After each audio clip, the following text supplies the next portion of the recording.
দেখুন, সমস্যাহীন পৃথিবী হয় না। সমস্যা, অভাব, নেগেটিভিটি, অবসাদ এগুলো থাকবেই। পৃথিবীর যত বয়স বেড়েছে, সভ্যতার যত বয়স বেড়েছে, এগুলো বাড়তে বাড়তে গেছে।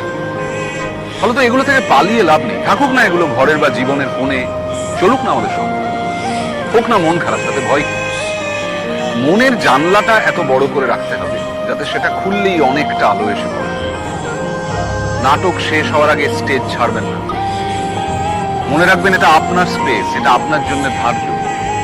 কমেডি হোক কিংবা ট্র্যাজেডি, এই জীবন নাটকের নায়ক আপনি, নায়িকা আপনি।